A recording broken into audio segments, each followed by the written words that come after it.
Une nouvelle semaine démarre, mesdames et messieurs. L'équipe de Nopinen est encore en place pour vous accompagner tout au long de cette matinée. Et comme à notre habitude, dans la bonne humeur, bien sûr. Mesdames et messieurs, bonjour Nopinen à vous.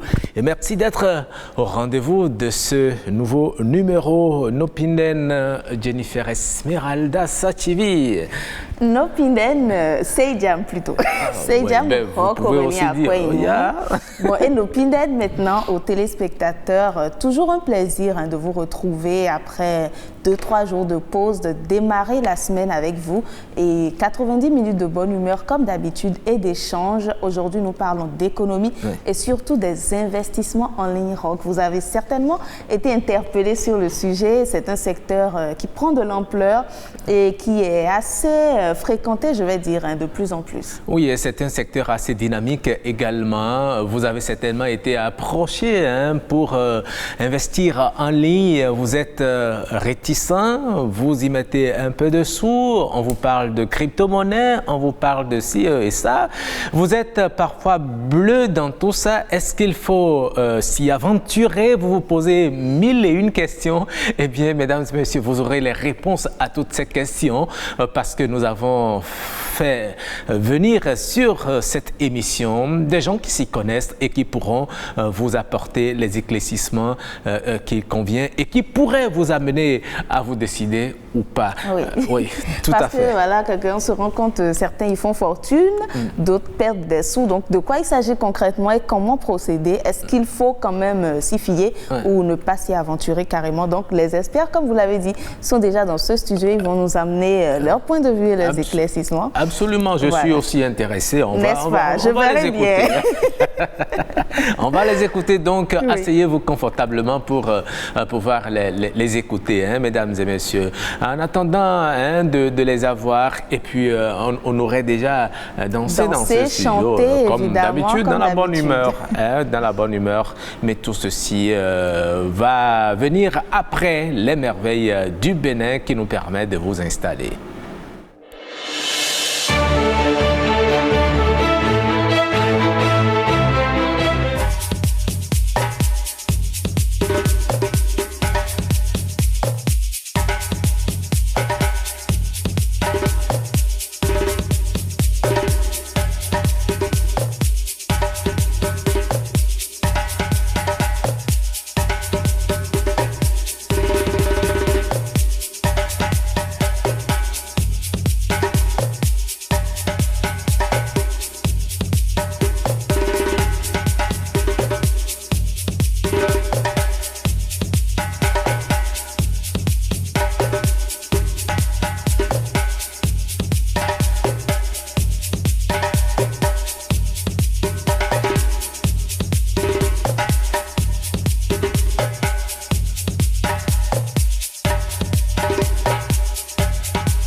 Et oui, nous étions à la ferme Tataktou de Dassari, c'est dans l'Atakura où vous avez pu voir ces chevaux Berba, n'est-ce pas? Oui. C'est des chevaux un peu particuliers issus d'un croisement. Et ça a donné ces chevaux que vous voyez, ce sont des chevaux assez résistants qu'il faut vraiment découvrir si vous avez l'occasion de faire un tour dans le nord et plus précisément dans l'Atakura, dans la ferme Tataktou. Voilà. C'est à Dassari. Alors, après donc les merveilles du Bénin, Jennifer Sachivi, nous allons retrouver encore notre Jojo. Notre Jojo, le comédien. Tout à fait. Vous vous souvenez de cette affaire-là de belle-mère et de belle-fille? Oui, voilà. La belle-fille gabonaise. Justement, bien sûr. Eh bien, il y a une suite. Ah bon, il y a une suite? Et c'est la suite que nous allons découvrir. D'accord. Toujours avec Jojo, dans ces sacrés coups. Nous allons voir donc Jojo avec la suite de l'affaire Belle-mère, belle-fille.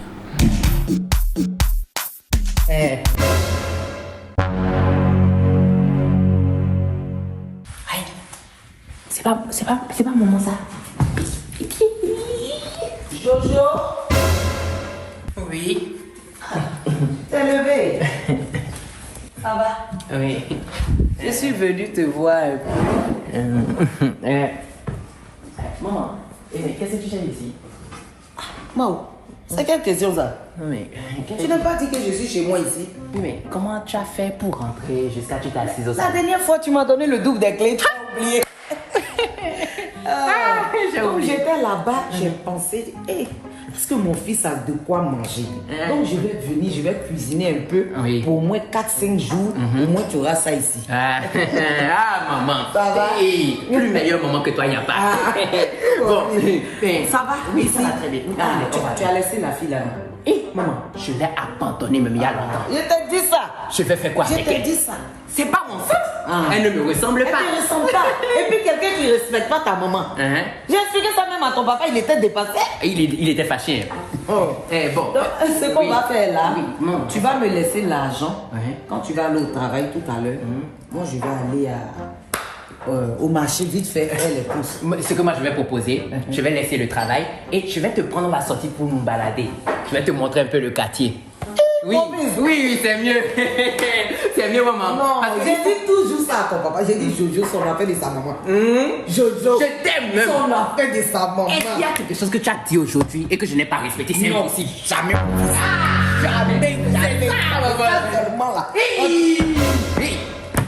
Je t'ai dit, tu m'attends dans la chambre. Qu'est-ce que tu fais ici? C'est qui ça? Vraiment? Attends. C'est pas la fille des gongos là. C'est la Camerounaise là, non? Mais elle fait quoi ici? Non, maman, tu vois, mais peut-être c'est son fantôme. Sinon, c'est pas elle qui est là. Ma chérie, tu fais quoi ici? Je passais. T'attends dans la chambre. Tu passais. Ici, c'est le chemin pour aller à la cathédrale. Tu passais. Jojo, tu es retourné dans ça encore. Maman, souvent le goût, c'est à cause du goût, hein. Sinon, normalement, c'est pas moi qui suis rentré là-bas. Maman. Tu as choisi. Tu as pris ta chérie. Et non, maman. Non, Jojo, non. C'est bon. Maman, non, c'est pas ça. C'est... Oui. Tu restais dans la chambre, est-ce que c'était compliqué ça? Hein? Chambre et salon, il n'y a pas de différence.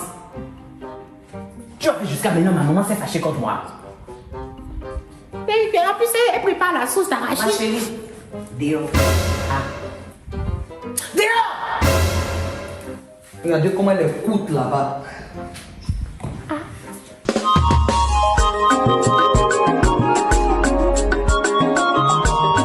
Mon fils, on va aller se balader là. On va aller se balader, maman. La meilleure des mamans.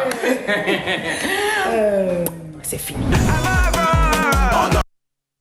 Oh, franchement, cette belle-mère, Franchement, hein, si vous vous en rencontrez sur votre chemin, Jennifer, il y a des astuces. il y a des astuces. Ce n'est pas la guerre. C'est pas la guerre. Non, du Oh, franchement, je suis très contente de vous avoir, de vous entendre dire qu'il y a des Ce n'est astuces. pas la guerre, c'est en douceur. Et si vous étiez dans le cas, que feriez-vous?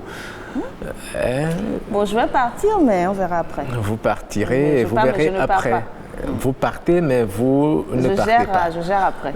Ben, Jojo a dit que c'est le goût. C'est le goût de quoi? Ça, on va demander aux Gabonais ou à la Gabonaise. Ah oui, d'accord. En tout cas, sacré Jojo qui nous fait rire ce matin. Nous lui disons merci. Alors, le clip aujourd'hui, c'est quoi déjà? C'est Anka qui nous propose son dernier titre, Sonayon. Sonayon, Anka, aidez ici, n'est-ce pas? Cette fois-ci, elle est seule, c'est la particularité. Oui, elle est seule, Anka, Mais toujours seule. Anka et Diessi. si Ah vous oui, voulez, hein, parce que bon, c'est un duo. vous savez, c'est quand un même. duo, c'est un couple. Voilà. Ils font toujours le travail en duo. Peut-être que Anka a voulu être seule Voilà. à porter l'œuvre. Nous allons découvrir ensemble et admirer. Le clip du jour, c'est Sonayon de Anka.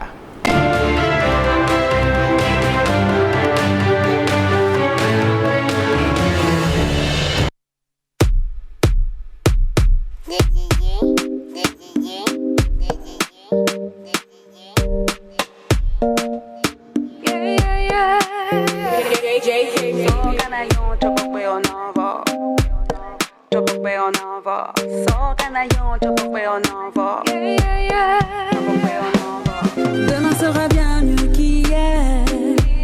je te le promets.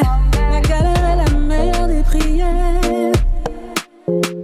Pas à pas, on y arrivera. Ce n'est pas trop tard. Pas à pas, pas à pas. Nos fonds, bonheur rencontre des dettes. Nos fonds, bonheur rencontre des dettes. Nos fonds, bonheur rencontre des dettes. Nos fonds, bonheur rencontre des dettes.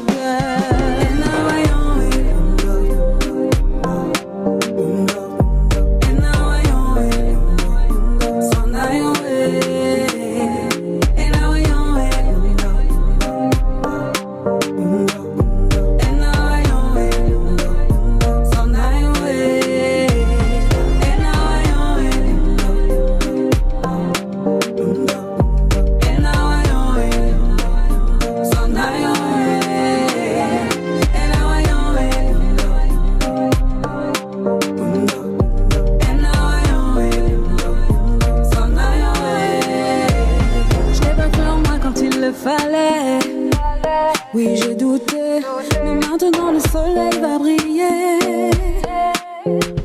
Pas à pas, on y arrivera. Ce n'est pas trop tard. Pas à pas, pas à pas. Nos fonds, bonheur rencontre des dettes. Nos fonds, bonheur rencontre des dettes. Contre des dettes, nos fonds, bonheur rencontre des dettes. Et now I own it. And now I own it. So now I own it. And now I own it. And now I own it. So now I own it. And now I own it. So now I own it. And now I own it, and now I own it, and now I own it, so now I own it, and now I own it, and now I own it,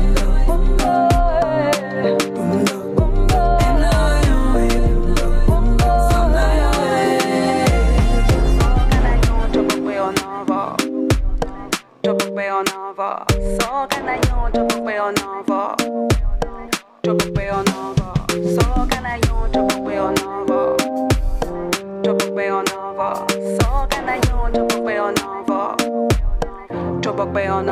It's brain on the mix.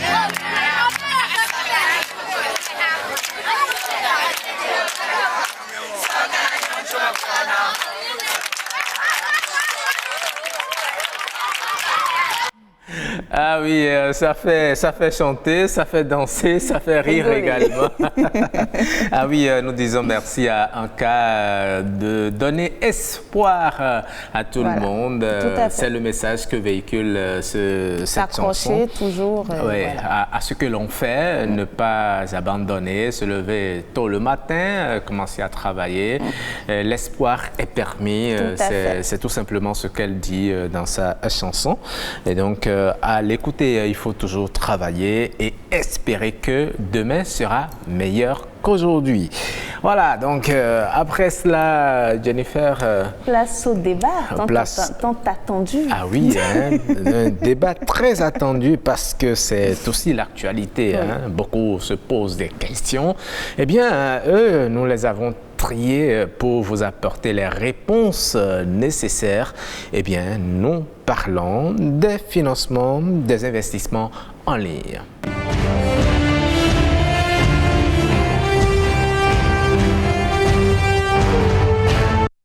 Est-ce l'heure que d'investir en ligne? Beaucoup le disent. Est-ce qu'il faut se fier à ceux-là qui vous approchent pour vous demander de leur donner de l'argent pour vous aider à investir soit dans le pétrole, soit dans les médicaments, etc. En tout cas, bref, ils sont là. Il y en a beaucoup. Hein. Jennifer, je vous laisse nous les faire découvrir. Investissement en ligne, un leurre. Nous recevons un entrepreneur sur ce plateau qui est beaucoup dans ces investissements-là. Monsieur Romaric Alagbe, bonjour. Bonjour, madame. Merci d'avoir accepté notre invitation. un plaisir. Alors, vous êtes sur ce plateau face à un avocat. Un juriste. Voilà, un juriste, Monsieur Aimé Mozart Elisha. Voilà. Bonjour également et merci d'avoir accepté notre invitation. Merci madame, c'est moi. Roch, nous aurons un économiste au téléphone, Bien sûr. à la personne de Monsieur Fadonumbo Bokor. Oui, Fadonumbo Bokor, il est sera bien sûr au téléphone dans une quinzaine de minutes pour nous apporter également sa lecture de, est-ce qu'il faut appeler ça un phénomène ou bien cette vague de marée qui semble prendre tout le monde. En tout cas, monsieur l'entrepreneur, puisque vous êtes dans l'investissement en ligne, beaucoup pensent que c'est du leurre. Voilà. Est-ce que vous pensez pas que quelque part ils ont raison? Vous savez, si vous prenez l'avion et que vous arrivez à destination, sain et sauf, Oui. vous allez attester qu'il y a une piste d'atterrissage à l'arrivée. Mais celui qui effectue un vol, qui a subi des turbulences et qui aussi subit un crash, ne peut pas avoir la même version que vous. Donc, s'il a subi le crash et qu'il en sort vivant, bon, là, il pourra témoigner. donc c'est pour dire, celui qui affirme que c'est du leurre Oui. a entièrement raison. D'accord. Et celui qui affirme le contraire a aussi raison. D'accord. D'accord.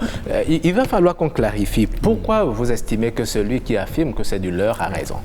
Alors, la crypto-monnaie aujourd'hui est utilisée de plusieurs manières. Il y a d'autres qui l'utilisent pour la bonne cause et d'autres qui l'utilisent négativement. Négativement, c'est-à-dire? Négativement implique le fait qu'il y a un risque dans un risque. Il y a un risque dans un risque. Justement. Par exemple, si nous prenons le Bitcoin, Oui. qui est la crypto-monnaie le plus utilisée aujourd'hui, la plus utilisée, je m'excuse, vous avez beaucoup de sites, d'accord, d'investissement en ligne, mais qui sont des faux. Ah, D'accord. Vous voyez un peu. Donc, d'autres, de par leurs compétences, créent des sites d'investissement dans le Bitcoin. D'accord. Et je dirais peut-être des cobayes qui, certainement les yeux fermés, vont se jeter dedans, peuvent affirmer que c'est du leurre parce qu'ils ont eu une mauvaise expérience. j'aimerais bien savoir comment reconnaître ces sites qui sont du faux. Est-ce que c'est quand c'est trop facile? Parce que pour la plupart du temps, c'est toujours rose, c'est toujours de l'or. Comment savoir ce qui est faux ou ce qui est fake? Alors déjà, je peux vous dire par expérience que la fiabilité n'existe pas dans ce domaine. Donc c'est une question de chance. C'est même pas de la chance, mais C'est un risque. merci beaucoup. Comprends. C'est un risque qu'il faut savoir prendre, simplement. Mais ne vous laissez jamais avoir par une promesse de fiabilité à 100%. Ça n'existe pas. Mais ce que vous dites, vous êtes dedans depuis combien d'années? J'ai commencé il y a 2 ans. Je suis même un apprenant dans le secteur. Vous êtes un apprenant, vous apprenez toujours dans Justement, le on ne finit secteur. jamais d'apprendre. Mais vous savez, lorsque on vous demande d'investir peut-être jusqu'à 1 million de francs CFA, Oui. Vous remettez l'argent à quelqu'un, on dit on veut acheter du pétrole, on va vendre et puis vous avez votre plateforme qu'on vous installe sur votre téléphone, ça vous permet de suivre l'évolution de ce que vous gagnez, vous ne voyez même pas, est-ce que c'est pas des choses qui... Il n'y a pas de meilleure manière de se faire arnaquer que celle que vous venez d'évoquer. N'est-ce pas? Oui, alors la meilleure manière de faire fortune quand on veut investir en ligne est de vivre l'expérience soi-même, plutôt que de remettre de l'argent, comme vous l'avez dit tout à l'heure. Et Vous avez un parrain, vous savez que lui, quand ça va capoter, vous pourrez lui tendre la main après et prendre vos sous. là, c'est encore une autre erreur que commettent ceux qui s'appellent parrains, parce que ni eux ni moi n'avions jamais créé de site. D'accord? Mais quand vous voulez faire investir quelqu'un sur un site, il faut lui faire comprendre le risque qu'il est en train de vous l'apprendre. Parce que l'erreur se trouve au niveau du fait que, en recherchant des bonus de parrainage, pourquoi? Parce que quand vous me recommandez un produit, vous avez des bonus sur moi, mon achat. En courant derrière ces bonus, les gens promettent aux gens que voilà, ça paye bien, tout et tout. Mais le jour où le site arrête de payer, ceux-là qui se sont fait avoir traînent en justice ces parrains en question. Donc voilà.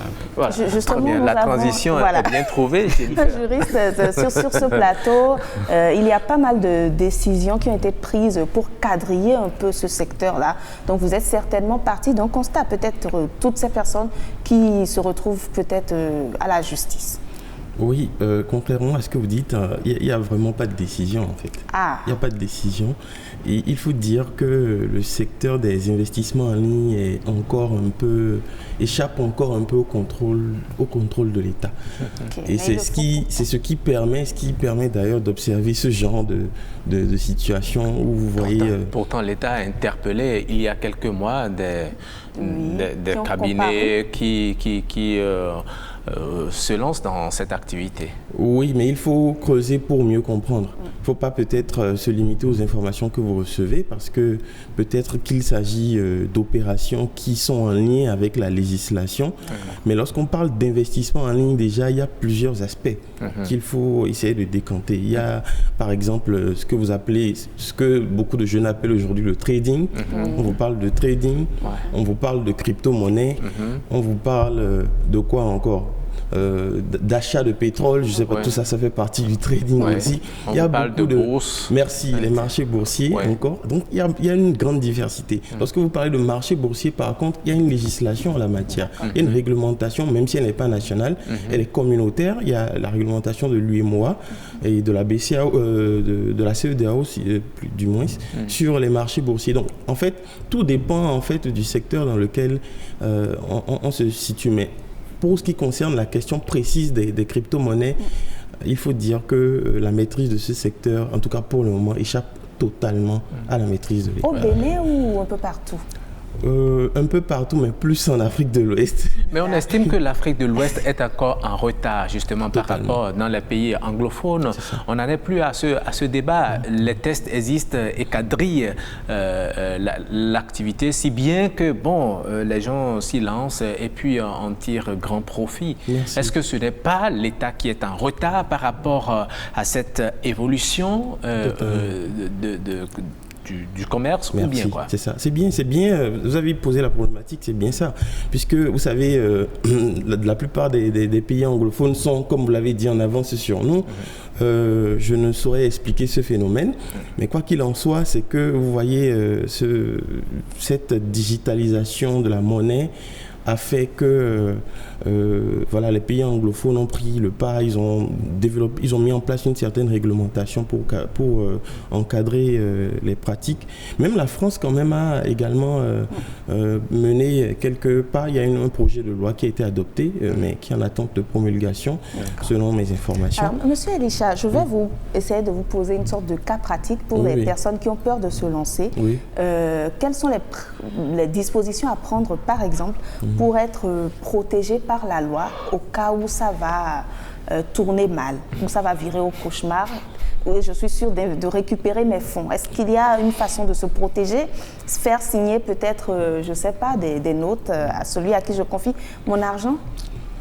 Bon, déjà, il faut faire attention soi-même en voulant se lancer, pour ne pas se retrouver en complicité de blanchiment de capitaux dans un réseau. Ah oui. Oui, parce que c'est souvent ça qui... Oui, il faut faire attention parce que pour ce que je sais, les crypto-monnaies, par exemple, fonctionnent sur la base d'une technologie qu'on appelle le blockchain. Voilà. Donc, quand on parle de blockchain, c'est une suite comment dire, c'est une technologie qui permet de sécuriser les transactions en ligne automatiquement sans l'intervention d'un tiers. Et parlant de ça, l'État béninois, par exemple, si vous prenez la loi 2018, de juillet 2018, sur le blanchiment de capitaux et le financement du terrorisme, cette loi interdit, par exemple, d'investir dans les banques fictives. Les banques fictives qui n'ont pas de support matériel. Oui, donc, ok. Donc, partant de là, quelqu'un qui prend son argent et qui investit son argent dans une opération que je vais qualifier de fictive est déjà peut-être en train, je ne vais pas affirmer directement, merci, en train d'enfreindre les recommandations, si je peux dire ainsi, de la législation. Maintenant, pour chercher à s'assurer de la sécurité de ces transactions, notre entrepreneur l'a dit. Avant qu'il nous le dise, quelqu'un, lorsqu'on sait que, bon, vous avez parlé de la loi 2018 qui essaie de quadriller un peu la chose, mais celui qui remet son argent peut-être à monsieur Alagbé qui est sur le plateau et puis ça capote. Là, il est sous le coup d'une autre infraction. Lui-même, est-ce qu'il pourra porter plainte quelque part? totalement. Est-ce qu'il pourra porter plainte Contre monsieur Alagbé? Totalement. Sans être accusé de complicité de blanchiment d'argent. Ben oui, en fait, tout dépendra je dirais, de l'ingéniosité de la défense de M. Alagbé. D'accord. Je ne vais pas en dire plus. Mais parlant de ça, justement, M. Alagbé peut se retrouver sous le coup d'un abus de confiance. Oui. D'accord. D'un abus de confiance. Bien sûr. Voilà, c'est ce qui arrive souvent aux parrains. Hein, mais ce que vous voyez, on a un peu expliqué. Est-ce qu'il y a vraiment ce risque-là de se retrouver face à la justice? On parle de blanchiment d'argent, les banques sont fictives. Très rapidement, quand c'est désinstallé, tout le monde panique. Justement. Voilà. Alors, c'est un cas récurrent pour des leaders béninois, si on peut le dire comme ça. On parle même de maintenance du site. Ah oui, là, le thème approprié pour nous qui investissent en ligne, c'est le scam. Le scam, c'est que voilà, c'est parti et puis il n'y a même plus d'espoir et voilà. Donc, pour votre question, il y a de ces leaders-là qui...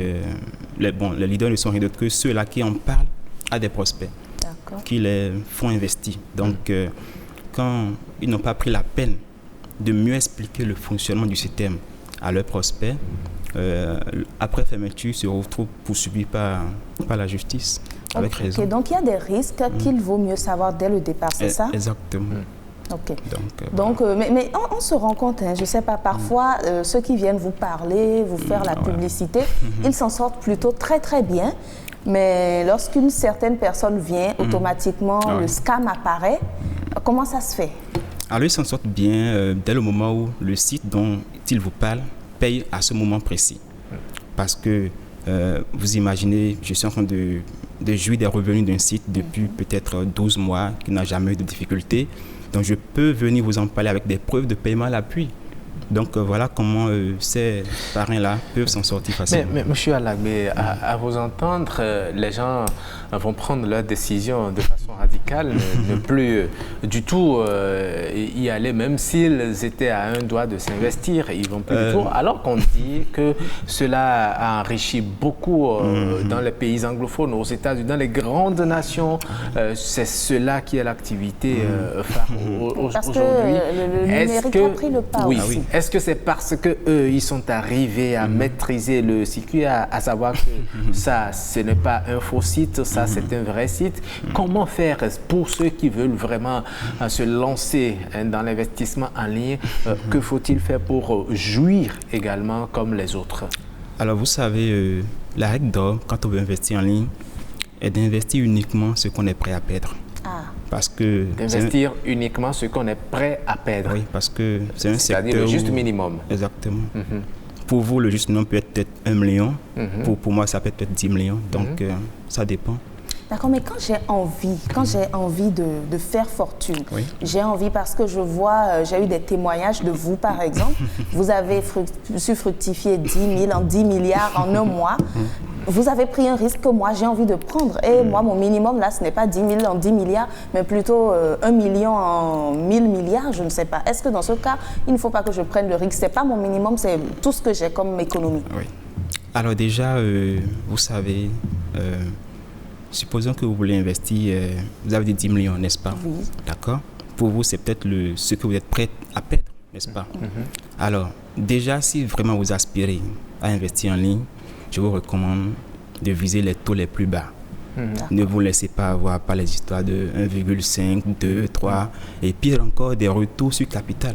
C'est une erreur capitale à ne pas commettre. Donc, pour être plus précise, pour ceux qui ne comprennent pas le langage crypto-monnaie, quelles sont les dispositions à prendre? Investir bas et investir ce qu'on est prêt à perdre, mais en espérant que ça rapporte. Exactement, c'est tout. Donc, déjà, quand vous investissez, mieux vaut, comme je le dis très bien, mieux vaut se préparer au pire que d'être nourri d'espoir pour finalement sombrer dans la déception. D'accord. Donc, ne pas courir derrière les sites les plus connus, oui ou non? C'est ni oui ni non. D'accord. On va voir il y a beaucoup d'incertitudes, effectivement.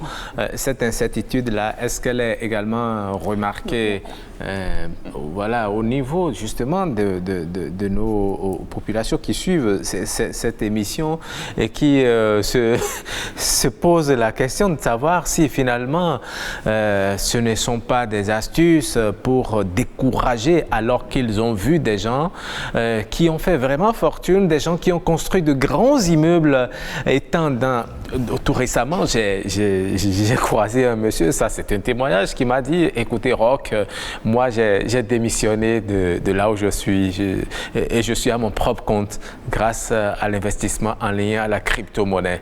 Quand vous entendez cela, est-ce que vous n'êtes pas tenté d'investir toute votre fortune là-dedans et amasser gros en même temps? Vous savez, récemment, j'ai vu en lisant mes statuts WhatsApp, j'ai vu une amie qui vendait des bitcoins. J'ai été d'autant plus intéressé parce que je connaissais l'actualité du bitcoin et que je connaissais la valeur du bitcoin sur le marché. Je lui ai dit, tu vends tes bitcoins à combien? Elle me dit, mais c'est à 10 000 francs. Quand on connaît la valeur du bitcoin. Ouais, c'est ça. J'ai dit, ah bon? Donc je peux en acheter autant. Elle me dit, mais oui, autant que tu veux. Il suffit de cliquer sur ce lien de parrainage. Bon, c'est pour vous dire que si j'étais ignorant, je pouvais en acheter beaucoup. Ouais. Voilà. Donc, il faut... Est-ce que c'est de l'ignorance quand quelqu'un vous dit, par exemple, non, on a trouvé un système qui contourne et qui transforme le million en 1000? C'est une erreur. Okay. C'est une erreur. C'est une erreur. Bon, moi déjà, c'est pas un domaine qui investir dans les crypto-monnaies, c'est pas quelque chose que je fais d'habitude parce que j'ai pas le goût du risque. Comme beaucoup. Ouais, oui, j'ai pas le goût du risque. Par contre, je sais que même venir au monde, c'est un risque. Bon, un risque qu'on ne prend pas, que nos parents prennent à notre place. Donc, mais je sais par contre que la législation, on peut facilement se retrouver sous le coup de la législation avec des peines d'emprisonnement allant de 3 ans à 7 ans. Lorsque, par exemple, vous vous retrouvez dans un circuit de blanchiment de capitaux sans vous en rendre compte, vous vous rendez complice dans un circuit de blanchiment de capitaux, vous pouvez vous retrouver avec une peine d'emprisonnement de 3 ans à 7 ans et une amende allant jusqu'au triple de la valeur faisant objet de mais là, dans quelles conditions? C'est-à-dire lorsque vous avez des filleuls que vous avez parrainés et que par finir, on déclare que le site est en maintenance. Voilà. Ceux-là, ils portent plainte. C'est que là, c'est de l'abus de confiance. Et là encore, mais là, c'est pas vous, c'est le site. Oui, c'est le site. C'est le site, mais c'est par vous que les personnes sont passées. Oui. Et vous constituez là une association de malfaiteurs. Une association de malfaiteurs liés les uns par les autres par une complicité qui ne dit pas son nom.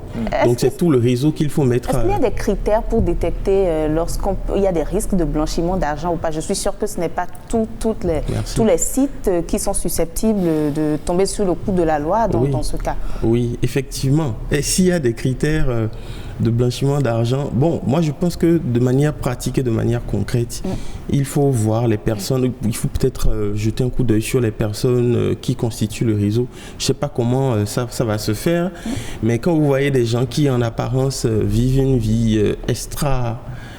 Vous vous faites parrainer par quelqu'un qui en apparence vit une vie extrêmement luxueuse.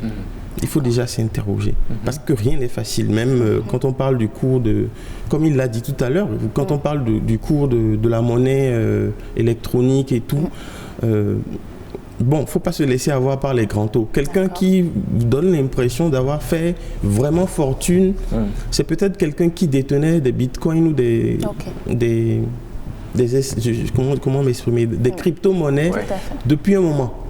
Actuellement, toutes les personnes qui ont fait fortune, pour ce que je sais, sont des gens qui étaient dans le système depuis un moment. Ce n'est pas ceux qui viennent d'arriver dans le système qui font fortune. Mais vous savez, aujourd'hui, beaucoup de pays font l'option de tout dématérialiser. On veut passer de la monnaie fiduciaire à la monnaie numérique.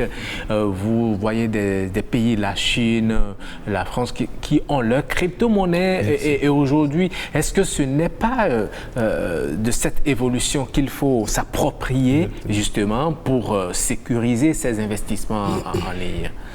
Vous savez, nous vivons l'ère du progrès. Et nous avons par exemple la France où actuellement c'est légal de faire du minage du Bitcoin.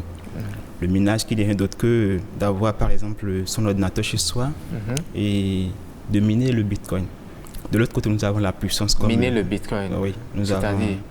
de générer des bitcoins. Ok. Faire fructifier. Justement. De l'autre côté, nous avons peut-être la Chine qui a récemment interdit le bitcoin sur son territoire. De l'autre côté, nous avons maintenant l'administration du président Joe Biden qui, certainement, ne pouvant pas l'interdire, a annoncé que dans les jours à venir, les détenteurs de crypto-monnaies, ceux-là qui ont peut-être une certaine fortune, seront invités à déclarer leur fortune. Donc voilà un peu... D'accord, tout ça c'est pour éviter qu'il y ait des déviations, je suppose. Certainement. Si on veut inviter les détenteurs de crypto-monnaies à déclarer leur fortune, ça veut dire que ce n'est pas maîtrisé, mais les gens ont l'argent et puis... l'a dit tout à l'heure. Oui, et ça peut servir effectivement au financement du terrorisme, etc. Mais ce qui m'intéresse, c'est, nous avons parlé tout à l'heure, M. Elisha nous a parlé de cette jeune dame-là qui vendait le bitcoin à 10 000. Qu'est-ce que vous pouvez dire aux gens qui se font avoir par ces choses-là, parce qu'on connaît la valeur? Il veillait. Informé, il était cultivé dans le domaine, sinon c'est le risque. Ne pas se laisser avoir par...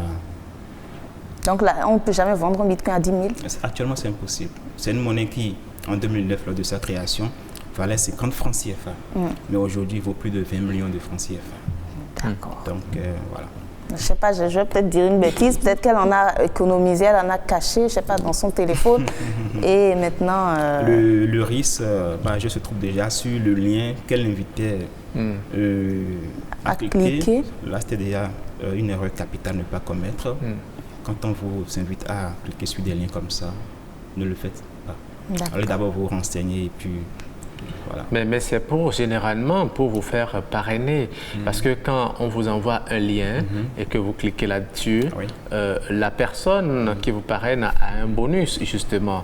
Et par là, il vous sécurise. Des fois, il vous dit non, il ne faut pas aller sur ce lien, vous passez par moi. Est-ce que ce n'est pas pour garantir une sorte de sécurité? Vous savez que vous êtes affilié à telle personne.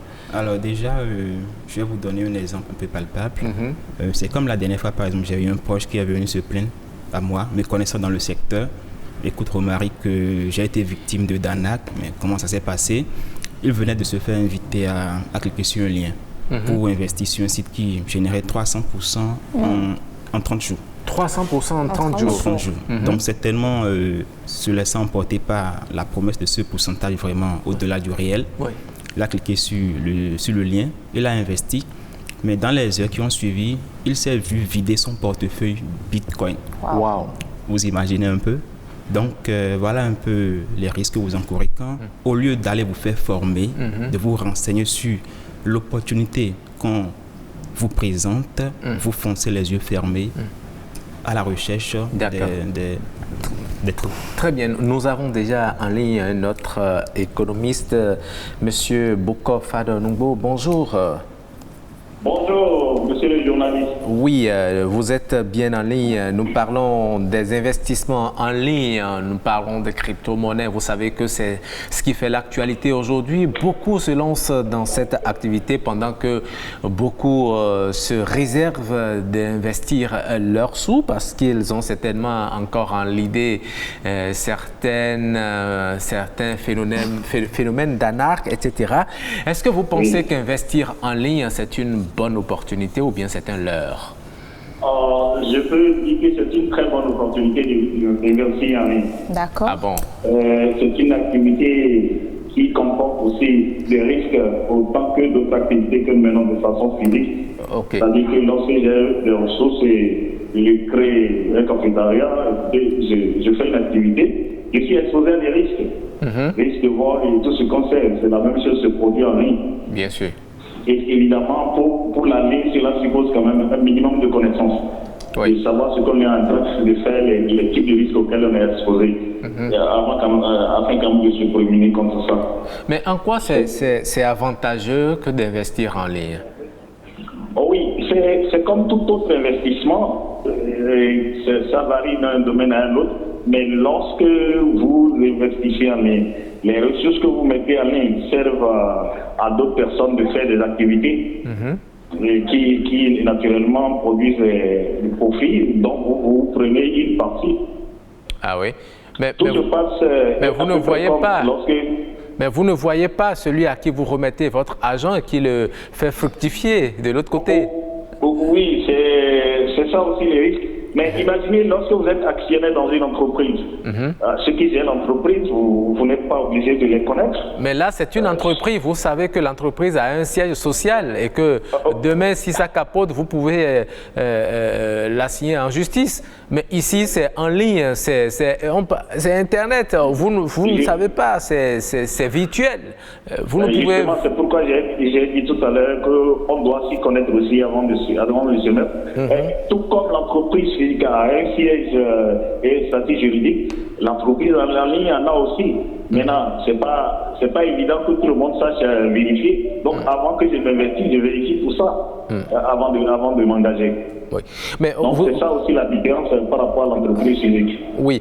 Vous savez, entre-temps, ceux qui se lancent dans cette activité, on dit vous donnez de l'argent, on vous remet des produits, vous vendez, et puis sur ces produits, vous avez des bénéfices. Maintenant, ça a changé. C'est comme si le concept est toujours là, mais on vous dit, vous ne vendez plus vous-même ces produits, vous investissez, on les vend à votre place et on vous retourne juste le bénéfice, votre capital étant là. Est-ce qu'il faut croire justement en ces propos, en ces promesses? Oui, je crois très bien que, vous savez, le développement de la technologie nous a fait avancer et nous fait atterrir dans des mondes que nous ne maîtrisons pas. Et je crois que c'est la plus grande difficulté. Sinon, c'est bien de le faire. Toutefois, lorsque je prends le contexte du Bénin où beaucoup de phénomènes se sont passés et qui ont pris cette nature-là, c'est normal que les gens craignent. Mais le plus important, c'est qu'avant d'y aller, c'est de s'informer, de s'investir dedans soi-même pour voir. A priori, les gens ont l'impression que bon, je viens déposer l'argent et puis je vais m'asseoir, le jour où je viens pour retirer. Non, ça ne se passe pas de cette manière-là. Lorsque tu veux t'investir vraiment, ça devient une activité pour toi. Il n'y a pas de jour où tu ne vérifies pas, il n'y a pas de jour où tu n'es pas en communication avec les gens. Et donc, à un moment donné, toi-même, tu maîtrises le système autant que les autres. Mais tel que nous le faisons, il faut aller déposer l'argent, j'ai déposé mon argent là, dans 2 mois, je vais venir prendre 100%. Si c'est ça, c'est normal. Et les gens vont vous arnaquer, vous ne saurez même pas, c'est quelqu'un de qui viendra vous informer que vous êtes arnaqué. Donc, il faut d'abord s'investir. Lorsque je fais une activité physique, je ne me lève pas un jour pour dire, bon, j'ai de l'argent, j'ai créé mon cafétéria. Non. J'ai dû chercher quelle est la bonne position, où est-ce que je vais mettre, comment je vais gérer la clientèle, comment je vais gérer. Toutes ces questions-là sont étudiées à l'avance, avant l'installation. De la même manière, lorsque je vais investir en ligne, je dois m'investir et passer du temps à comprendre ce qui se passe. Parce que c'est vrai que tout est en ligne, mais j'ai aussi quand même des indications, des éléments pour vérifier quelque chose aujourd'hui, même si c'est dans un autre pays. Oui, mais quelles sont ces indications-là pour vérifier que, bon, cette opportunité qu'on me présente est bien pour moi? Comment vérifier justement la première des choses, il faut maîtriser la plateforme qu'on vous a présentée. Après la présentation de cette plateforme, il y a aujourd'hui des systèmes qui font la liste de ces plateformes-là en fonction du degré de risque que vous prenez. Vous allez là, vous allez voir si la société ou l'entreprise que vous avez choisie, quel est son type, quel est son statut. Ça fait un. Le risque qui est dedans qu'on ne maîtrise pas, c'est souvent les risques pays. Le pays dans lequel ça se trouve. Quelle est la nature du pays, comment ça se passe. Parce que si le pays a problème, oui, tu auras problème. Donc il y a aussi dans ton pays, est-ce que cette activité est autorisée? Est-ce que c'est quelque chose qui est réglementé? Est-ce que la réglementation, toi, te permet de le faire? Donc, il y a ce contour-là qu'il faut analyser. Avant maintenant d'aller même dans le fonctionnement technique de ce qu'on te propose. Parce que les résultats nets qu'on te propose qui va t'attirer ne présentent pas forcément les petits détails de fonctionnement. Donc, il y a tout ça qu'il faut faire. Et tout ça mérite effectivement que vous-même, vous connaissez un peu, non seulement l'outil que vous manipulez pour le faire, soit c'est votre ordinateur, votre iPad ou téléphone, tout ce que vous voulez. En plus de ça, que vous maîtrisez la plateforme et les différents contours. Il arrive même parfois que vous utilisez des connaissances en dehors du pays pour vous informer sur la chose, comment ça se passe. Et là, vous avez quand même des informations bien valides pour le faire. D'accord. C'est vrai que beaucoup de pays étrangers, anglophones, etc., sont assez évolués dans les investissements en ligne, dans la crypto-monnaie, etc. En Afrique, certains pays sont encore en arrière. Est-ce que ce n'est pas parce qu'on estime que lorsqu'on permet les investissements en ligne, il y aura plus possibilité de mobiliser des impôts pour faire fonctionner le pays, et qu'aujourd'hui l'Afrique, certains pays africains sont en retard par rapport aux investissements en ligne et aux crypto-monnaies? Oui, en réalité, ce n'est pas des questions d'impôts, mais c'est aussi au niveau de nos pays, surtout les pays africains, c'est des questions de réglementation. Et vous savez, c'est de nouveaux secteurs, donc il y a beaucoup de pays qui n'ont pas pris de dispositions juridiques par rapport à cela. Et donc, non seulement lorsque vous commencez du point de vue légal, du point de vue de la juridiction en vigueur, vous ne savez pas dans quel sens il faut aller. Donc, dès qu'il y a problème, dans ce cas, ça devient difficile. Et cela va faire aussi que les gens seront hésitants à prendre la décision pour le faire. Lorsque nous sommes dans un pays comme le Bénin, la réglementation dans le secteur n'est pas encore tout à fait précisée. Et cela aussi permet à ceux qui font du faux de venir le faire, parce qu'il n'y a pas de réglementation en vue. Si les conditions d'installation, les conditions d'abonnement, le pays a tout prévu, nous savons que si une société arrive à s'installer, c'est clair qu'elle a suivi la réglementation et qu'en cas de qu'est-ce qu'il y a, l'État a mis tous les garde-fous. C'est exactement aujourd'hui comme lorsqu'une banque s'installe, avant qu'une banque s'installe dans un pays, toutes les dispositions sont prises, de façon à ce qu'on sait que l'activité de la banque est suivie. Avant qu'on aille à telle situation, l'État doit déjà dire attention, ça ne va pas et les dispositions seront prises. D'accord. Mais quand il n'y a pas la réglementation, bon, ça prédispose tout le monde à ces risques-là. D'accord. Et ce qui fait même qu'on a plus de preuves à démontrer que ce n'est pas bon que de preuves à montrer que c'est bon. D'accord.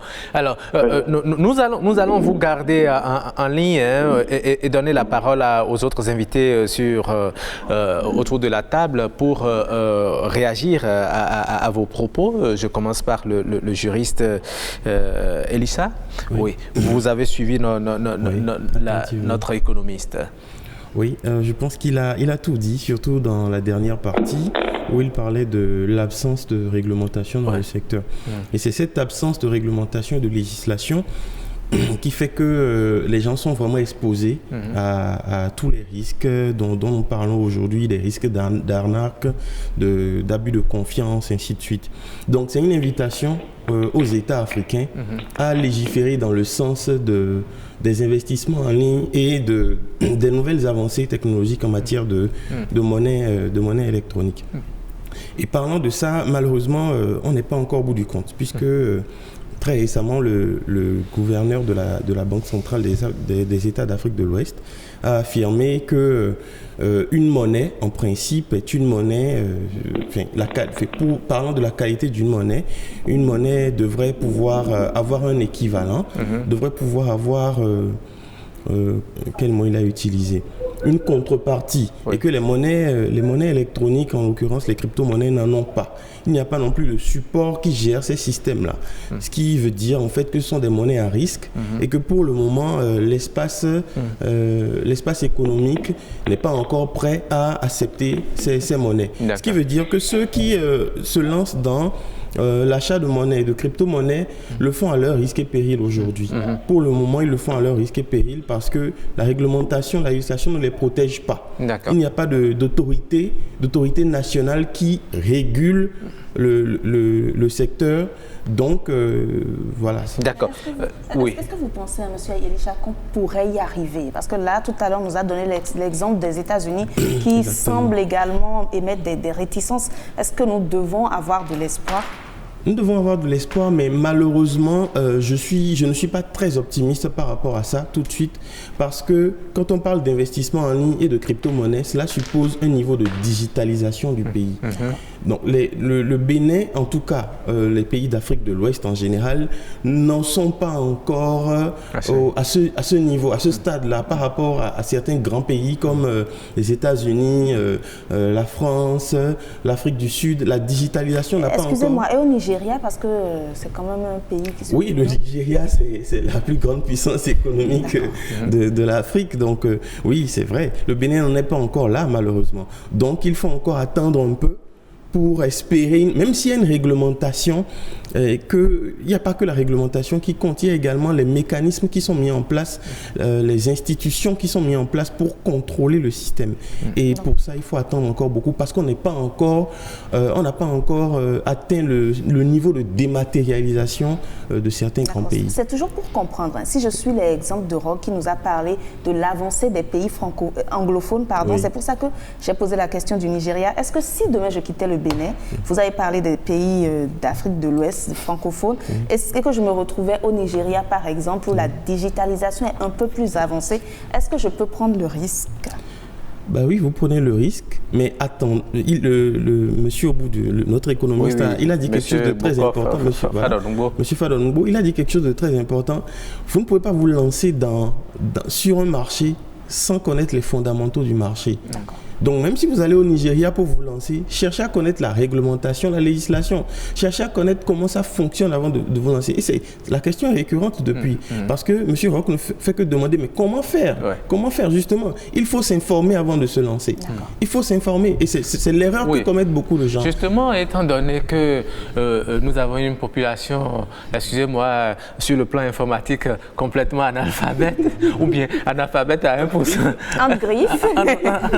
Griffes, même des intellectuels, de grands intellectuels ne savent pas l'utiliser. Et quand on parle de crypto-monnaie, de créer des thèmes bizarres, vous avez dit quelque chose, mais il faut miner son bitcoin, etc.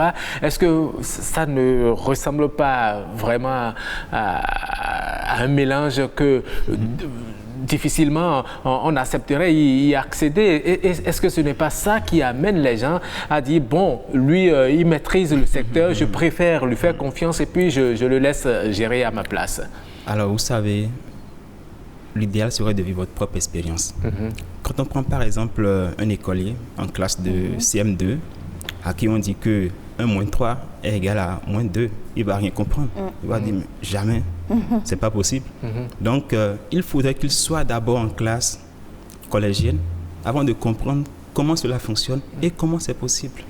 Donc, en réponse à votre question, le mieux, comme l'a dit le jury, c'est de s'informer, s'investir, aller comprendre le fonctionnement plutôt que de rester chez soi, bras croisés, de remettre de l'argent et d'espérer des retours. D'accord. Je vais poser une dernière question à notre économiste toujours en ligne. Monsieur Fadongo, vous êtes toujours là, j'espère? Oui, je suis là. Voilà. Aujourd'hui, vous l'avez dit, c'est l'évolution numérique qui réclame tout ça. Certains pays ont déjà commencé à avoir leur monnaie, leur crypto-monnaie, leur monnaie électronique. Est-ce que vous pensez qu'un jour, en Afrique également, nos pays pourront avoir accès à cette opportunité? Oui, je crois que la réponse est bien oui. Mais il faut situer ça à deux niveaux. Il y a ce que les gens ont déjà créé, auquel nous adhérons, ou bien ce que nous utilisons déjà. Maintenant, il y a l'aspect où c'est béninois, où c'est quelqu'un au Bénin qui veut créer la crypto-monnaie. Vous voyez, la réglementation pour les deux n'est pas de la même manière, n'est pas la même chose. D'accord. Présentement, il y a déjà des béninois qui sont sur ces plateformes de monnaie électronique et qui l'utilisent de toutes les façons. Ils se sont inscrits, ils font tout. Ils sont plus ou moins exposés. Mais par exemple, la réglementation n'est pas arrivée au niveau où quelqu'un peut le créer. Parce que si vous le créez, ça va entraîner. Et c'est surtout à ce niveau que nous n'avons pas encore non seulement le niveau technologique, mais aussi tout ce qu'il faut pour le faire. À l'étape actuelle, pour moi, en ce qui me concerne, moi je pense très bien qu'il serait bon pour les pays comme le Bénin ne serait-ce que la légère réglementation qui permet d'accréditer ce qui est déjà utilisé au plan international et qui est confirmé. Et de préciser dans les conditions dans lesquelles, par exemple, un Béninois peut adhérer à ces trucs. C'est pas lui qui a créé, mais il adhère à ces trucs qu'il utilise. Il investit peut-être sur ces plateformes, et ainsi de suite. Parce que, qu'on le veuille ou non, la monnaie électronique s'impose. On le fait déjà. C'est que nous faisons, les Momo et puis les Move Pay, tout ce qu'on fait. Bien sûr, oui. C'est à peu près la même chose. Imaginez, lorsque quelqu'un m'envoie de l'argent avec Move, sur mon numéro Move, et je vais acheter quelque chose, là où je vais, la personne n'a pas Move Money, mais il a Momo, vous voyez, il y a déjà une différence, je ne peux pas payer. Ça veut dire qu'implicitement, c'est une forme de monnaie spécifique à Move qu'on est en train d'utiliser. C'est une forme de monnaie spécifique à MTN qu'on est en train d'utiliser. Et les crypto-monnaies ne sont que des choses de ce genre. D'accord. Et donc, ce qui est faisable, que je pense, c'est que la réglementation avance un peu. Ne serait-ce que protéger, sécuriser, ouvrir la porte à ceux qui veulent le faire, en attendant qu'on ait le niveau d'en créer. Parce que lorsqu'on ouvre au moins la porte à ceux qui veulent en faire, ça sécurise et ça permet à ceux qui veulent prendre des risques dans ce domaine d'en prendre. Parce que c'est une question de risque. Oui. Et si les conditions de base sont vraiment validées par l'État, ça devient facile de le faire. C'est exactement ce qui a fait que les pays anglophones sont en avance sur les pays francophones. Sinon, il n'y a rien d'autre. D'accord. Merci beaucoup, Monsieur Fadonungbo Bokor. Je rappelle que vous êtes économiste et que vous êtes intervenu dans cette émission. Merci à vous. Très bonne journée. Merci à vous. Ouais. Beaucoup de choses ont été dites. J'aimerais encore rebondir sur... Et là, on va faire un dernier tour de table parce qu'il ne nous reste plus que quelques petites minutes. Oui. En tout cas, on a comparé les pays anglophones aux pays francophones, mais quand vous nous dites qu'aux États-Unis, ils sont aussi en train de mettre des garde-fous, est-ce que vous pensez qu'on va en arriver? C'est vrai que la digitalisation, le numérique est une évidence, mais est-ce qu'on peut en arriver à un siècle, je dirais, où on va utiliser rien que des crypto-monnaies? Non, c'est parce que c'est ce qu'on nous dit, rien que des monnaies électroniques. Est-ce que vous pensez qu'on pourrait se développer rien qu'à partir de cela, oublier les monnaies comme on les a, et puis faire fortune comme cela? Alors, vous savez, il y a 20 ans... Ça va tenir lieu de votre mot de fin, comme Roch l'a dit. Si on posait cette question à nos ancêtres, la réponse aurait été non. Mais aujourd'hui, moi, je peux dire oui. Et oui, mais avec un petit nom à côté. Mais dans les années, peut-être mes enfants, mes futurs arrière-petits-enfants vont peut-être affirmer grand oui. Donc, que si Dieu nous prêtait vie... Donc, le nom à côté, c'est juste pour le risque, c'est ça? Justement, merci beaucoup. D'accord. Donc, pour terminer, si je peux le dire ainsi, nous vivons l'ère du progrès. Si nous n'en profitons pas, quelqu'un d'autre le fera. Donc, il faut quand même prendre le risque d'investir. Le risque, c'est chose quotidienne. D'accord. Et voilà, c'est sa conclusion. Nous vivons avec le progrès. Il faut prendre le risque, justement, d'aller vers ce progrès. Oui, monsieur Elisha. Oui. Bon, mon mot de fin serait plutôt un appel aux autorités compétentes. En fait, en ce qui concerne les crypto-monnaies et toutes les formes d'investissement en ligne, comme l'a dit notre économiste, il faut vraiment que l'État décide d'aller dans le sens de la réglementation et s'entoure surtout d'experts dans le domaine. Notamment, je pense qu'il y a quand même beaucoup de Béninois à l'international qui excellent en la matière et qui sont reconnus. Et il convient quand même que l'État fasse appel à ces enfants qui s'y connaissent et mettent en place un cadre pour réglementer la pratique au Bénin, tout au moins. Et que l'État essaie de fusionner ou de fédérer ses efforts avec la communauté internationale, notamment la communauté régionale, la CEDEAO et l'UEMOA, pour que des directives soient prises dans le sens de l'harmonisation des tests.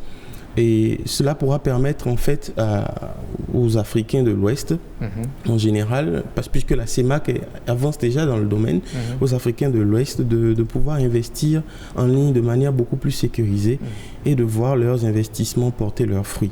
Donc c'est un appel aux autorités à adopter une législation et une réglementation, pas que la législation, et une réglementation en faveur d'un meilleur encadrement des pratiques crypto-monétaires. Voilà. D'accord. Merci beaucoup, Aimé Mozart Elisha. Vous êtes juriste. Vous aussi, Romaric Alagbe, vous êtes entrepreneur et puis vous êtes un investisseur en ligne. Ah oui, merci également à M. Faronoubo Boko. Il est économiste, il était en ligne.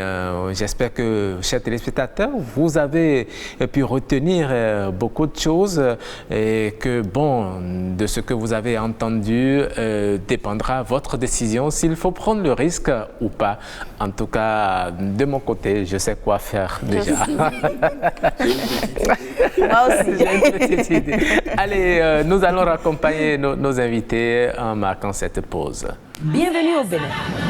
Paysage verdoyant, relief multiforme, faune et parcs naturels, plages ensoleillées, cité balnéaire ultra moderne, rythme au corps, rite au cœur, vestiges et reliques d'une histoire séculaire, brave peuple, biens et personnes sécurisées. Le Bénin, terre de culture et de riches traditions, vous offre de grands moments de découverte et d'évasion. Venez visiter mon beau pays, le Bénin.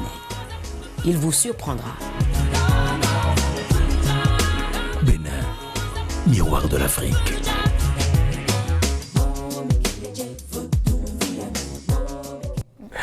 Le Bénin, miroir de l'Afrique, venez vous y mirer, tout simplement. Allez, Jennifer Esmeralda Vous complétez hier, il y a quelques jours, que quand on s'y mire, on est plus beau. Absolument. Donc voilà, n'oublions pas. Et voilà, donc nous allons enchaîner avec UC Coutume. Nous sommes aujourd'hui dans quel milieu déjà, Jennifer? Nous sommes chez les fonds. Nous sommes chez les fonds. Et nous allons parler de la place de la femme dans le couple en milieu fond. La place de la femme en milieu fond dans le couple. Dans le couple. Allez, on découvre.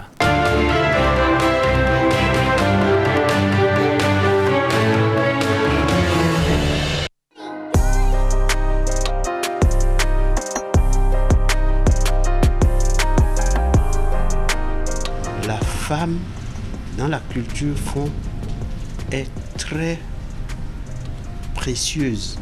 C'est un bien très précieux parce que elle quitte son père et sa mère pour aller habiter auprès de son mari et grâce à cette cohabitation, le mari, la famille du mari a un grand nombre d'enfants, une progéniture florissante.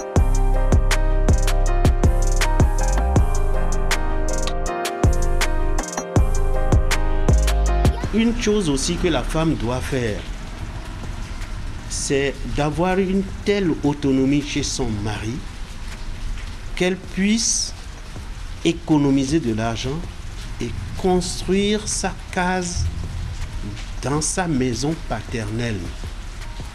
L'homme n'a pas le droit de lui interdire cela. Parce que lorsque elle a ça, elle prépare ses vieux jours quand la ménopause arrive. Et même avant, quand il y a les différentes cérémonies, elle doit, à l'occasion de ces cérémonies, prendre la totalité de sa place parmi les fils de son père. L'espace de quelques jours pour rejoindre son mari par la suite. Donc, elle demeure un maillon essentiel de sa famille tout en étant la femme de son mari.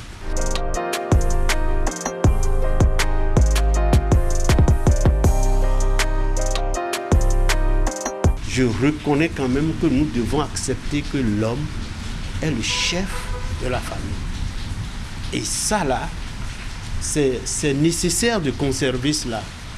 Non pas pour que l'homme joue le chef-haillon, mais pour qu'il ait une idée pleine et entière de sa responsabilité de conduire le navire du couple à bonne destination.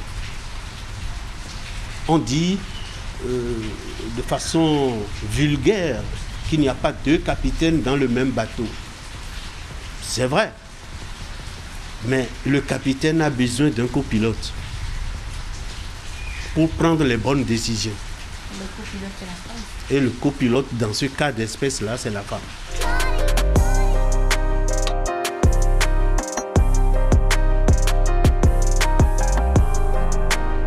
Mais c'est l'homme qui respecte d'abord la femme.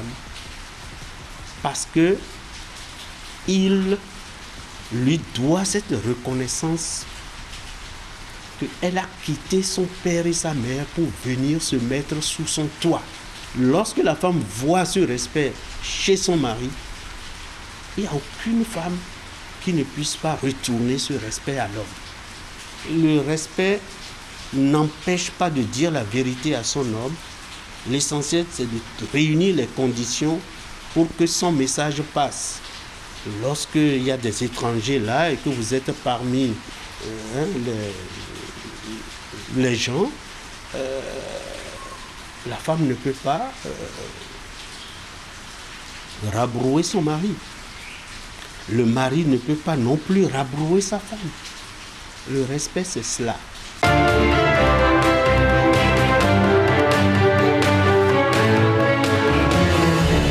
Et oui, nous en savons désormais encore un peu plus sur le rôle de la femme en milieu fond.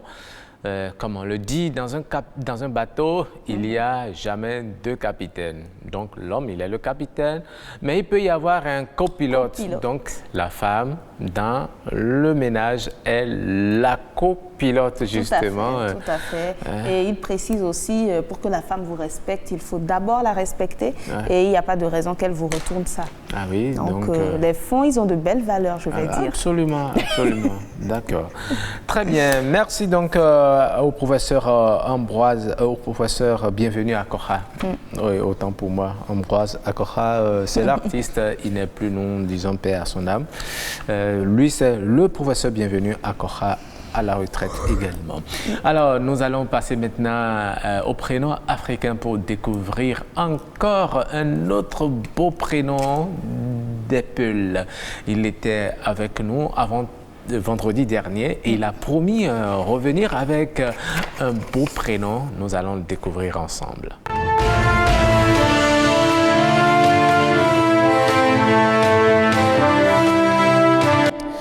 Oui, est-ce qu'il faut dire Nopinden à Oroja ou bien faut-il lui dire Anne Egaro? Anne Egaro, c'est mieux. Pour dire bienvenue. Pour dire bienvenue. Merci. Voilà, Anne Egaro, bienvenue. Merci. Et on répond quoi déjà? Oh, d'accord. Comme, Anne Egaro. Anne Egaro, ça veut dire bienvenue en Peul. Oui. Voilà, tout simplement. Bonne arrivée. Comme quoi bon. Bonne arrivée. Et Kabor. Voilà, exactement. Alors, il est là pour nous tout à parler. Fait du prénom, un beau prénom, Tchedoji. J'espère que c'est comme ça. Tchedoji. Oui, Tchedoji, mais pas comme enfant. Justement. C'est sûr que la prononciation est différente. Oui. Ça veut dire qu'il y a un mot enfant comme ça? Ah, oui, bien sûr. Tchedoji, c'est Tchedoji. Ça s'écrit Tchedoji, mais ça se lit Tchedoji. Voilà, comme ça. Très bien. Bon, Tchedoji, c'est un prénom qu'on peut donner à un garçon comme à une fille, comme les deux autres qu'on avait vus. Et c'est un prénom qu'on donne à un enfant qui est né pendant qu'on est en transhumance. Ça veut dire qu'on a quitté notre campement ou notre lieu d'attache. Nous sommes partis ailleurs à la recherche de pâturage, de l'eau avec les animaux. Nous séjournons là-bas et c'est en ce moment, c'est là-bas que l'enfant est né. C'est là-bas que l'enfant est né. Ce n'est pas que l'enfant est né dans le campement en période de transhumance, c'est que la maman était active dans la transhumance. Elle accompagnait les transhumants, elle était avec les transhumants et c'est, disons, dans la brousse là-bas que le travail a commencé, puis l'enfant est né là-bas. Cet enfant s'appelle Tchedoji, qu'il soit garçon ou fille. Donc même si l'enfant est né en cours de route, c'est Tchedoji. Mais que ce soit en cours de route où nous sommes en train d'aller en transhumance. Ce n'est pas que nous allons au marché ou nous allons, non. Il faut que nous soyons en transhumance, c'est-à-dire le déplacement des animaux à la recherche de nourriture ou de l'eau. Vous savez, quand en fond, dans certains milieux, l'enfant naît en cours de chemin comme ça. Il y a des prénoms. Oui, il y a des prénoms. On les appelle par exemple Ali Khonou. Ah oui, Ouais. tout à fait. Oui, c'est cela. Ouais. Donc c'est Tchedoji, on peut Tchedoji. dire. C'est un peu... Mais sauf que ici, comme il a dit, ce n'est pas au marché. Non, il faut que ce soit dans un processus de transhumance. Voilà. Mais j'aimerais savoir aussi, comme Tchomon, qui est le jeune, et hier aussi la joie, est-ce que donc Tchedoji veut dire transhumance? Oui. Tchedoji veut dire transhumance. En fait, votre première prononciation, Tchedoji, vous avez dit Tchedoji. Ça veut dire la transhumance. Lorsque vous prononcez avec ce ton, ça veut dire la transhumance. Tchedoji. Tchedoji. Mais Tchedoji, il y a un peu une nuance. Oui, il y a une petite tournure qui change le mot. D'accord. Et puis ça devient un prénom. Voilà. Tchedoji. Comme on l'avait vu avec Soumé et Soumé. Tout à fait. Voilà, donc c'est exactement la même chose. Mais qu'est-ce qui les caractérise? Oui, ce qui caractérise ces enfants, en fait, d'abord, il faut reconnaître que les Peuls éleveurs souhaitent avoir beaucoup de Tchedoji. Parce que c'est un enfant qui a déjà une aisance ou bien des aptitudes à être éleveur, à être berger. Donc, c'est un enfant qui est censé être un éleveur, un bon éleveur. C'est l'activité principale. L'activité principale. Tout Peul est forcément éleveur, n'est-ce pas? Seulement que nous qui sommes venus en ville, nous avons perdu certaines Mais vous avez votre troupeau, vous avez votre troupeau au village. Nous n'accompagnons plus les animaux.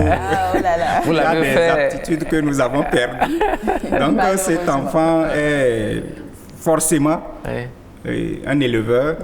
Et aussi, l'autre caractéristique, c'est qu'il est amoureux des animaux, bien sûr. Mais vous allez voir, les parents, souvent, quand ils veulent, parmi ces enfants, s'ils veulent confier le troupeau à quelqu'un, ils choisissent les enfants comme ça. Bon, Tchedoji, il y a d'autres encore qui sont aussi comme ça. Mais les Tchedoji font partie des enfants à qui on se dit, ah, tiens, maintenant, moi, le père, je suis un peu fatigué, je veux laisser la gestion du troupeau à quelqu'un, je le laisse à Tchedoji. Ou bien, même vous, Rock, ou Jennifer, peut-être vous avez des animaux. Lorsque vous voulez les confier à quelqu'un pour garder, il faut se renseigner. Est-ce qu'il y a un Tchedoji? C'est les enfants à qui vous pouvez confier vos animaux. Lorsque vous les... Bon, c'est une bonne information. Les anciens disent, lorsque vous confiez votre animal ou vos animaux à Tchedoji, c'est que ces animaux vont se multiplier rapidement et en tout cas il aura moins de mortalité, moins de maladies, moins de problèmes. Les animaux vont, le troupeau va s'agrandir très rapidement. Voilà. Ah mais oui, ça c'est assez original. Hein. Franchement. Ah oui. Désormais je vais demander quand la prochaine fois que je serai dans un campement Peul, je demanderai. Y a-t-il un ils vont s'étonner. Ils vont s'étonner, mais d'où sortent-ils? D'où sortez-vous cela? Merci beaucoup, Roger Goudi. Nous sommes très contents d'apprendre tout ça de vous et de la. Il nous faudra un petit carnet pour ne pas oublier tout. Bien sûr, bien sûr. Alors nous allons passer à la capture.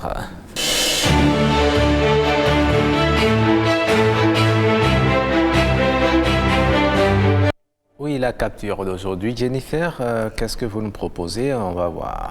Déjà, nous voyons un mariage là. Il y a la femme, les invités et quelqu'un à côté qui dit « Ah, tonton, ces 3 beaux flotos, tu prends pour faire gâteau de mariage ?» Et le tonton qui lui répond « Chut, tais-toi là-bas, tu ne sais pas que gâteau, c'est gâteau. » Donc, beau floto, pour ceux qui ne savent pas, c'est les beignets qu'on appelle doko ici. Donc, il a aligné 3 sur chaque étagère et c'est son gâteau de mariage. Mais dis donc, il a fait la politique de ses moyens. De ses moyens, tout simplement, j'aurais dit la même chose. Bon, ça fait son 15 francs au lieu de dépenser... Justement, et vous avez vu le couteau en bas? Ils vont prendre ça, les deux vont se tenir la main et couper les beaux flotos, le calme. doko. Encore que le doko est très succulent. Et voilà, donc on en coupe un tout petit peu pour les invités. Ah oui. Et peut-être partager, hein, pourquoi pas. Mais en réalité, quand vous voyez le gâteau même là, c'est pas comme du doko. Bon, il y a une petite différence quand même. Il y a la crème et tout ça. Oui, et puis le gâteau, je crois, c'est symbolique aussi. Je crois bien. Symbolique. D'accord. En tout cas, lui, c'est symbolique. Lui, là, a déjà fait son beau floto. C'est réglé. Soit 15 francs. J'espère qu'à votre mariage, vous n'allez pas nous présenter ça. Ah, vous savez, ça fait 15 fois et on ne sait pas ce qui pourrait se passer. Franchement. Bon, au cas où vous en aurez l'idée de nous présenter ça, dites-moi seulement. Il n'y a pas de problème. Je vais en commander de très gros. De très gros. Ouais, non, en milieu Peul aussi, quand vous faites le mariage, quand on fait le mariage, c'est fromage. C'est du fromage. C'est ça. Mariage, baptême, anniversaire, tout ça, on préfère amener notre fromage. Mais c'est réglé. L'affaire est réglée. Et on coupe. Oui, on coupe.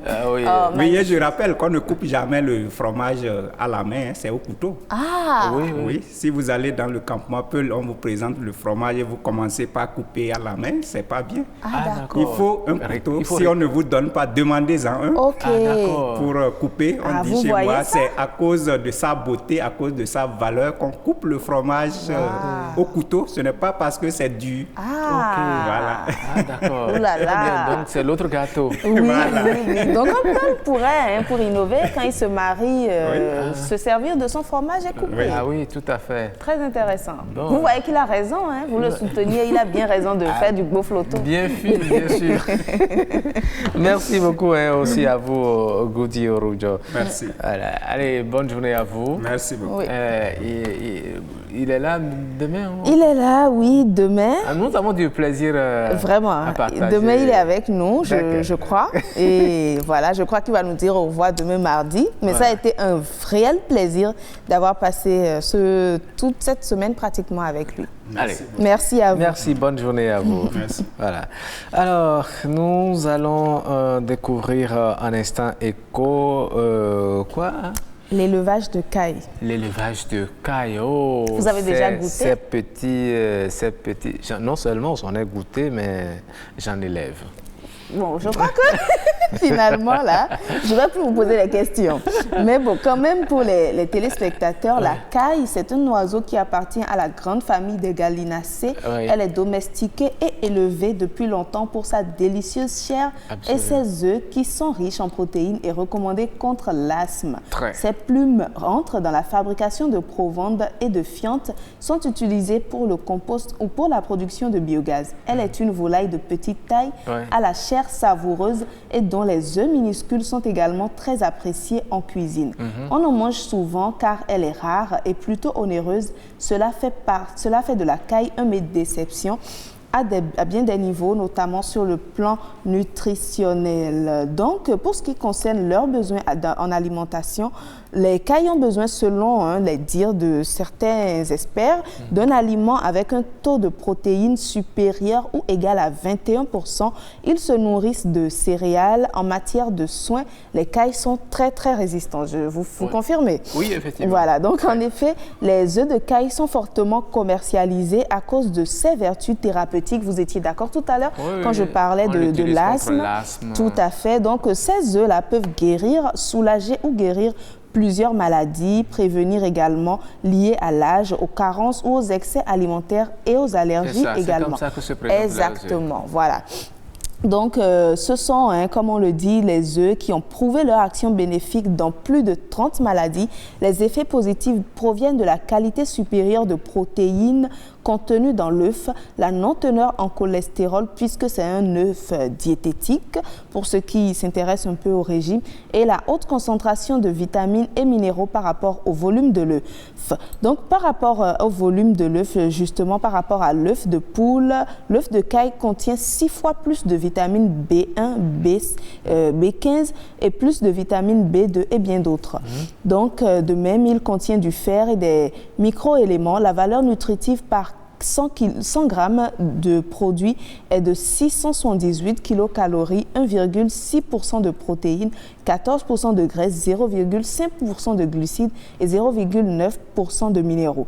De manière synthétique, les recherches attribuent aux œufs de caille la composition suivante de protéines, vitamine A, complexe B, E, fer, potassium, phosphore et un facteur allergique. Par rapport, toujours, on fait la comparaison à l'œuf de poule qu'on consomme beaucoup et qui est à peu près 5 fois plus gros. L'œuf de caille contient 5 fois plus de phosphore, 7,5 fois plus de fer, 6 fois plus de vitamines B1, B15 et de foie, de vitamine B2.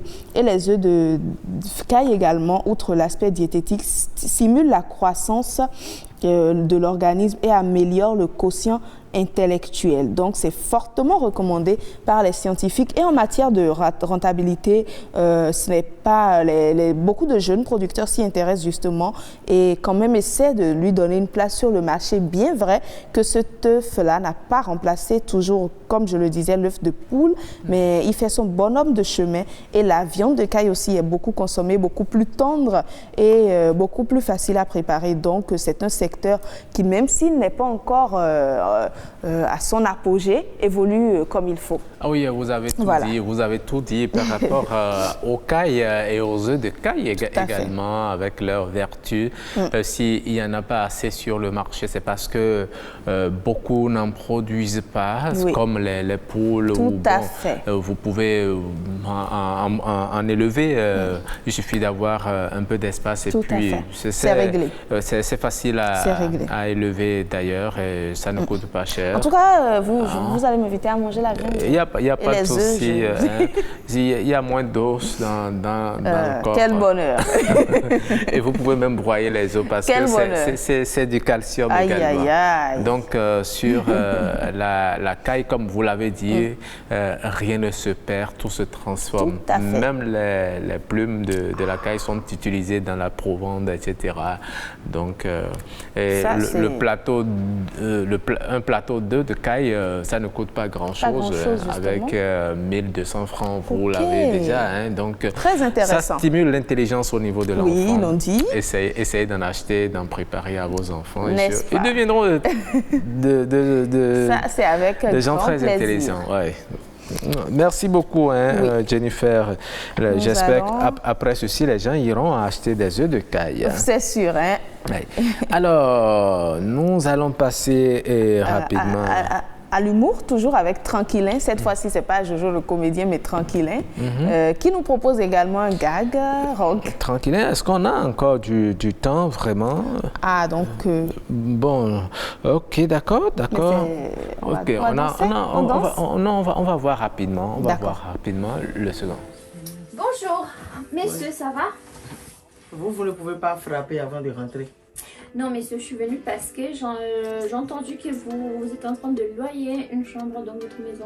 Je suis en train de louer. Oui, de louer. Une chambre dans la maison. Exactement. Vous êtes venu pour louer la chambre dans la maison. Oui, messieurs, dans votre maison même. Ah! C'est la première fois les gens comme ça viennent ici. Hein. Et vous avez l'argent? Bien sûr. Ok. Est-ce que vous connaissez au moins les conditions de la location? Je vous écoute, monsieur. Vous êtes célibataire ou bien vous êtes en couple? Bien célibataire. Célibataire?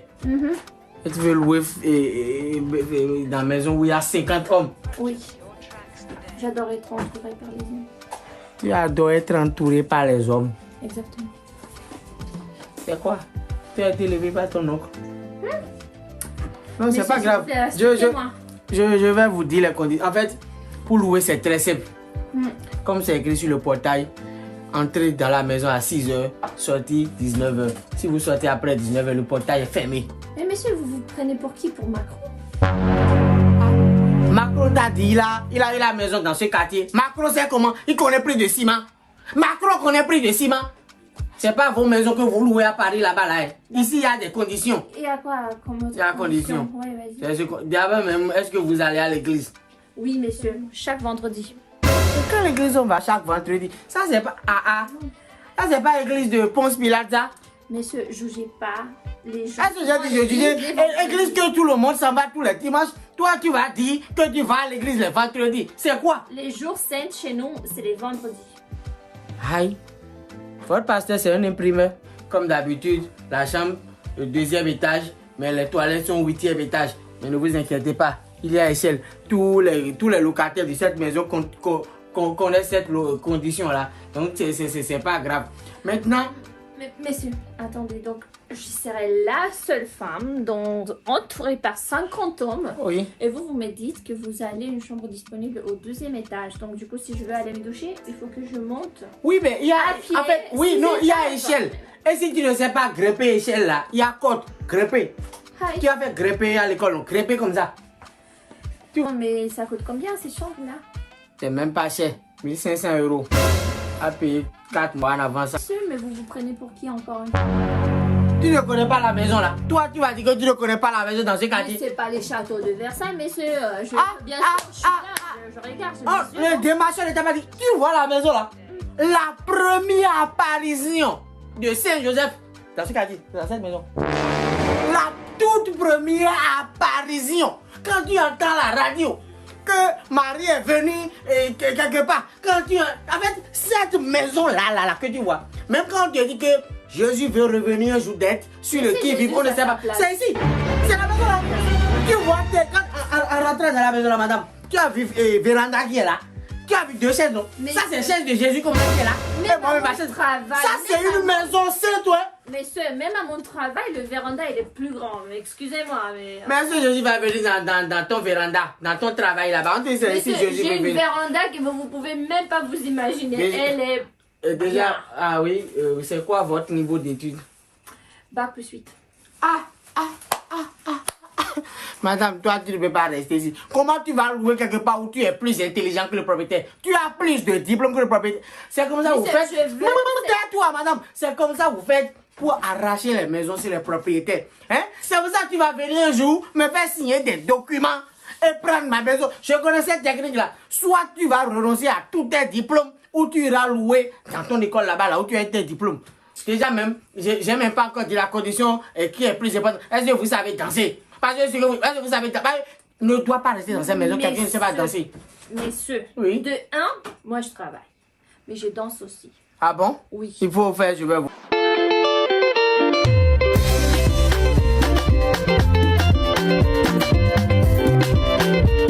Ça va? Non, il faut, c'est quand même pas ça. Tous les Congolais, ils font l'autre pas. Hein? C'est bon. Non, toi, la chambre est déjà. Toi, je sens que si je te prends, je vais ouvrir boîte de nuit dans cette maison. Mais c'est quel métier vous faites? Depuis que je travaille, c'est quel métier vous faites? Messieurs, je suis responsable. Responsable? Où? Responsable de quoi? À la morgue. À la morgue? Oui, monsieur. Je prends soin des morts, des cadavres. Vous travaillez à la morgue? Oui, monsieur. Je sortais de la maison. Messieurs. Vous sortez de la maison? Aïe. Tu travailles à la morgue, c'est chez moi, tu vas trouver chambre. On t'a dit ici c'est Golgotha. On t'a dit ici c'est cimetière. Qu'elle travaille à la morgue. Je ne vais plus jamais vous voir. Hein. Tu es des locations. Ah ouais, un propriétaire avec assez de conditions. Mais finalement, il a découvert que oui, il a bien sûr un locataire particulier ou une locataire particulière. Travailler à la morgue, il faut bien qu'elle loue, hein, il faut bien qu'elle habite quelque part. Absolument, parce qu'elle a apparemment rempli toutes les conditions. Elle a même dansé. Elle a même dansé, voilà. Donc maintenant... C'est bien dommage. En tout cas, c'est beau.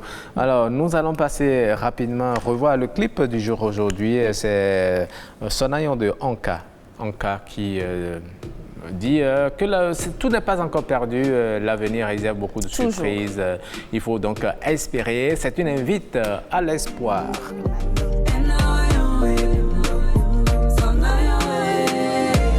Je n'ai pas cru en moi quand il le fallait. Oui, j'ai douté, mais maintenant le soleil va briller. Pas à pas, on y arrivera. Ce n'est pas trop tard. Pas à pas, un enfant, bon en rencontre d'adèle. Un enfant, bon en rencontre d'adèle. Un enfant, bon en rencontre d'adèle. Un enfant, bon en rencontre d'adèle.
Et oui, apparemment, c'est une chanson qui dit beaucoup à notre réalisateur qui la savourait de l'autre côté avec toute son équipe technique. Oui, demain sera meilleur, Timothée. Ne vous en faites pas. Demain sera meilleur pour tout le monde, pour vous aussi qui avez suivi cette émission. C'est la fin. Merci. Et donc, Jennifer Satievi. Oui, on se retrouve demain. Allez, demain mardi. Oui, demain mardi, oui. On se retrouve par la grâce de Dieu. Amen. Allez, au revoir et bonne journée à vous.